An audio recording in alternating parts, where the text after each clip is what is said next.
As I'm sure most of you have heard by now, there was an attack in downtown Indianapolis this weekend of a former NFL quarterback, Mark Sanchez.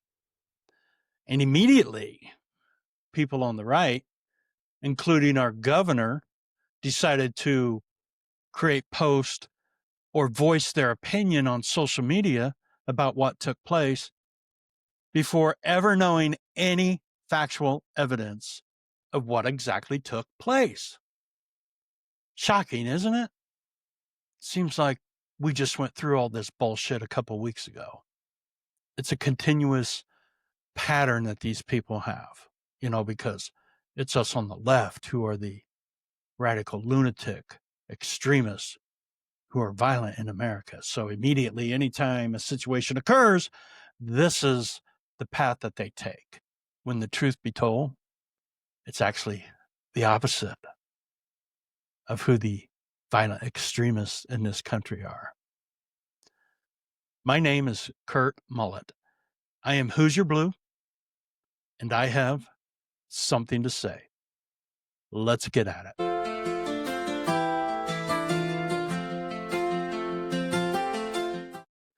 So yeah, this weekend there was an attack, an altercation that occurred between Mark Sanchez, who is a former NFL quarterback. He's famously known for the butt fumble, if any of you recall that, who are football fans. But that's beside the point. But immediately, right wingers in our state, especially, took to the social media platforms that they are on and instantly accused or assumed they knew exactly what had happened, even though no facts or any of the circumstances that were evolved around this were made public. Nobody knew exactly what had happened. And one of those tweets or posts that came out was from a guy named Dan Dockage. Now, if you don't know who Dan Dockage is, he is a former basketball player for Indiana University, and he is a real asshole. So if you want to know more about him, just Google him and look him up because you'll find out exactly what kind of a person he is. But I'm not going to spend a lot of time talking about Dan. What I am going to share with you, though, is what he put out on tweet or social media or wherever it was. But this is what he has to say. So let me read it to you, or you can read it yourself here if you're watching this podcast. Sanchez or anyone being stabbed downtown Indy should not be a surprise. We have a ton of fatherless and armed African American kids descending on downtown Indy every weekend. If that offends you, F off. As the chief of police Bailey and Reverend Harrison have told you this. So immediately Dan took it upon himself to blame African American kids for this altercation, which was the furthest thing from the truth. It was a flat out lie. But this is what people on the right do now. Well, or they have been doing for a long time. Anytime there's an altercation or something that happens like this, anytime there's violence, they immediately blame people on the left, people of color, people of the LGBTQ community, minorities. They don't ever know the facts. They just immediately blame people on the left because that's what they have been programmed to think. And when you have a dude in the White House who continues with this rhetoric every time something occurs, of course, they are going to expel this kind of false lies and hatred anytime something happens. So, Dan, you misspoke and you assumed. And you know what they say when you assume. Only this time, you only made an ass of yourself. Now, Dan wasn't the only one who jumped in on this bandwagon of blaming people. Our fascist, bootlicking governor, Mike Braun, did the exact same thing. Now, his tweet or his post has since been removed from social media because of the heat that came down upon him when he posted this crap right here. So, again, let me read it to you. if you are listening to this podcast and don't have the opportunity to be able to read this. Governor Mike Braun, I've been clear. City leaders must do their jobs and hold criminals accountable. When Indianapolis headlines national news for a lack of public safety, it hurts our city and our state. Hoosiers deserve better. Praying for a full recovery from Mark Sanchez. Again, assuming that he knew what went on without knowing any of the facts behind the situation. Now, I'm not going to get deep into what exactly occurred because things are still coming out, but it was known and it was reported that Mark Sanchez, later on, after he was admitted to the hospital, he was arrested. Because the truth be told, Mark was the instigator of this situation. Evidently, there was a 69-year-old truck driver who pulled up behind a restaurant or a food service business, I'm not sure which, and he was there to pick up the used oil or the grease. And Mark, for some reason, took it upon himself to start to berate this man and attack him. And this is where the altercation took place. So there's been a lot of reports on this and stories about it. And the one I found that I wanted to share with you was from CBS Mornings. They shared this story right here. Former NFL quarterback, now sportscaster, that's Mark Sanchez, has been charged for a violent encounter in Indianapolis that left him in a hospital and under arrest. No comment yet from Sanchez's attorneys. Scott McFarland reports. We have a warning for you here that some of the images you are about to see are graphic. Mark Sanchez was involved in an incident that, to be honest, we're all still trying to wrap our heads around. Former New York Jets quarterback and Fox Sports analyst Mark Sanchez faces misdemeanor criminal charges following what prosecutors are calling an altercation with a truck driver in Indianapolis early Saturday morning. According to an affidavit obtained by CBS News, the 69-year-old driver, identified only as PT, told police while he was at a loading dock working, he was approached by Sanchez, who tried to stop what he was doing. Then he said Sanchez began harassing him and physically attacked him. Allegedly fearing for his life, the driver said he stabbed Sanchez multiple times. The driver also said Sanchez, quote, smelled of alcohol and his speech was slurred. As I was closing, somebody was banging on the window. Bartender Scott Bennett says Sanchez showed up at his bar bleeding. I brought him inside, laid him down, and we called 911. Our Indianapolis affiliate, WTTV, obtained these pictures from the driver's family, showing his injuries. Both Sanchez and the driver were taken to area hospitals, but according to police, Sanchez later said he had little recollection of what happened. But police said surveillance video corroborated the driver's story. On Sunday, the Marion County Prosecutor's Office charged Sanchez with battery with injury, unlawful entry of vehicle, and public intoxication. Brady Quinn, who is stepping in for Mark Sanchez. Fox Sports noted their colleague's absence on air as he'd been scheduled to call Sunday's Raiders-Colts game. Sanchez is due in an Indianapolis courtroom on Tuesday. So yeah, this is the truth of what happened. Mark attacked a 69-year-old man. Mark Sanchez was the instigator, not fatherless black kids in downtown Indianapolis, not even people in Indianapolis or Indiana. It wasn't Hoosiers. It was a dude from out of state who was here to do a job for Fox NFL, and he's the one that caused the problem because he went on a drunken racist stupor. That is what happened. And yet we have people on the right, like Dan Dockich and Governor Braun, who immediately took it upon themselves to attack others when they didn't know what the hell they were talking about. And this is a problem in our country. This is what occurs. Our country is divided in a way that we haven't seen for a long time. And a lot of the division, let me restate that. Most of the division in this country is coming purely from racist white people. Period. This is the way it has always been in our country. White dudes, white people are racist against every other sector in our nation, whether they be black or brown, no matter their ethnicity. It's white supremacy. It's white supremacists. It's racist white people who are creating the division in our country. It's been proven time and time again that most of the violence that occurs in this country at the hands of extremists are at the hands of right-wing extremists, because their hate is tenfold of what anybody else has. And those are the facts. We are now witnessing an all-out assault on the American people in this country, with what's taken place in D.C. and now what's going on in Chicago and in Portland and in other cities.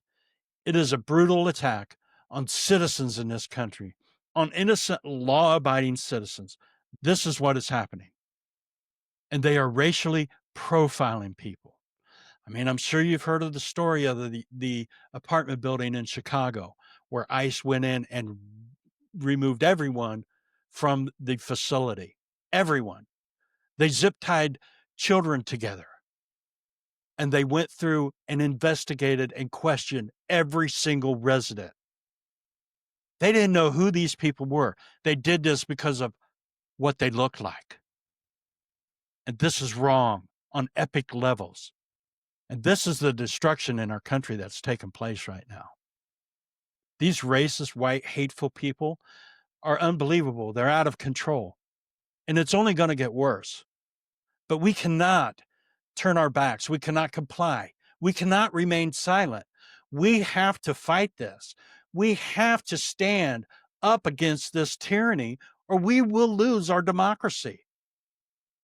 Simply judging individuals and people because of how they look or how they sound or what choices they make in their life is absolutely wrong. This is authoritarian type shit. This is Hitler-esque. And that's who these people are. I keep seeing on social media, quit referring to us as Nazi. Well, quit doing Nazi shit and we'll quit referring to you as Nazis, because you're acting just like the Nazis did in 1930s Germany.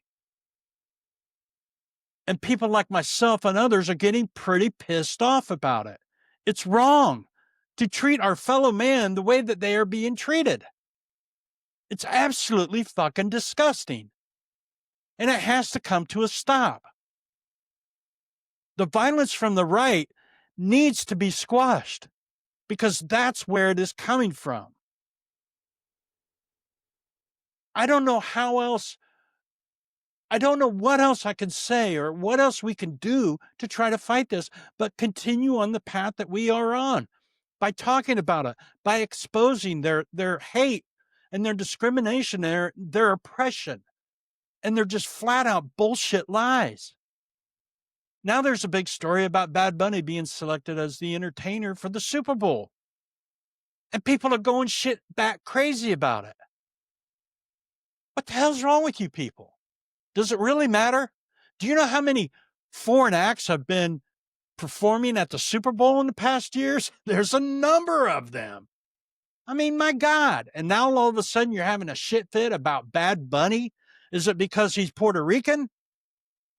What's the problem? Or is it because of what's happening in our country right now? Or is it because we have someone in charge of Homeland Security who says shit like this? Bad Bunny was selected as the Super Bowl halftime performer. Yep. This is an individual who is anti-ICE, who's anti-immigration, and says he refuses to tour in America because of that. The NFL is sending a message, presumably, to MAGA, to the Trump administration, by choosing this anti-ICE, anti-immigration enforcement performer. He's scared to perform in America because he's worried that ICE will have enforcement at his concerts. That's what he said in multiple interviews. What is your message to the NFL? What is your message to Bad Bunny? Will there be ICE enforcement at the Super Bowl? There will be, because the Department of Homeland Security is responsible for keeping it safe. So I have the responsibility for making sure everybody goes to the Super Bowl, has the opportunity to enjoy it and to leave, and that's what America is about. So yeah, we'll be all over that place. And we're going to enforce the law. So I think people should not be coming to the Super Bowl unless they're law-abiding Americans who love this country. And your message to the NFL with this decision? It seems like they were trying to send a message to the Trump administration. Well, they suck, and we'll win, and God will bless us, and we'll stand and be proud of ourselves at the end of the day, and they won't be able to sleep at night because they don't know what they believe, and They're so weak. We'll fix it. So I want you to listen to the words that she just said and pay attention to what she just said. She made the comment, law-abiding Americans.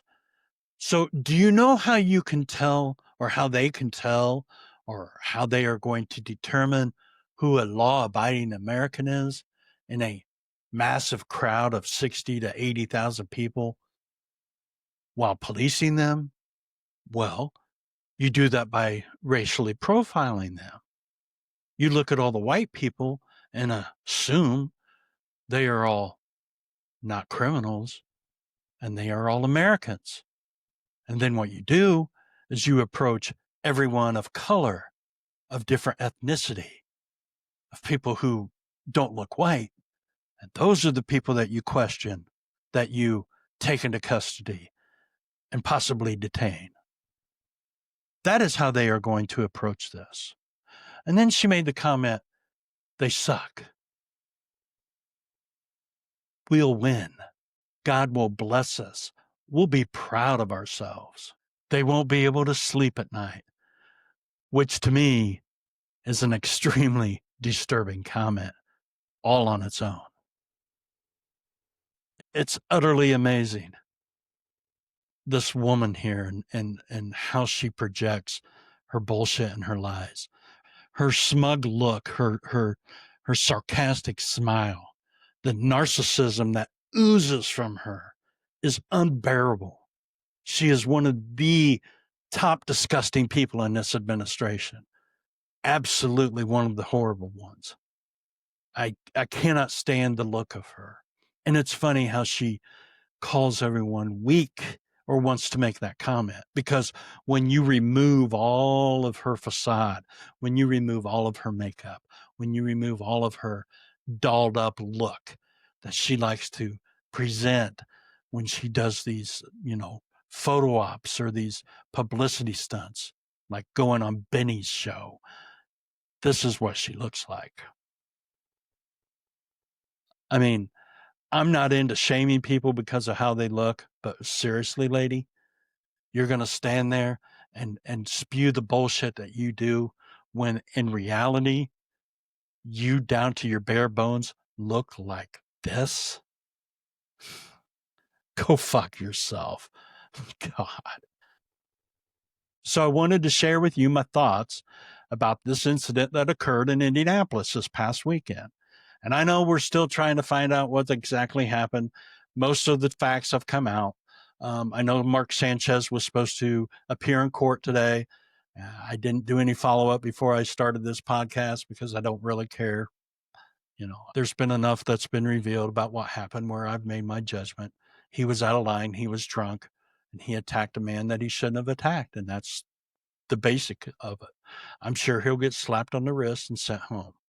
I hope he loses his job on Fox, but Fox isn't exactly the network that punishes their people for bad behavior. Now, do they? I want to thank you for joining me in this podcast and for supporting me. Please give me a like, subscribe to my channel, leave me a comment. Tell your family, your friends, and your coworkers about me. I truly would appreciate it. My name is Kurt Mullet. I'm Hoosier Blue, and I have something to say. I'll catch you on the flip side.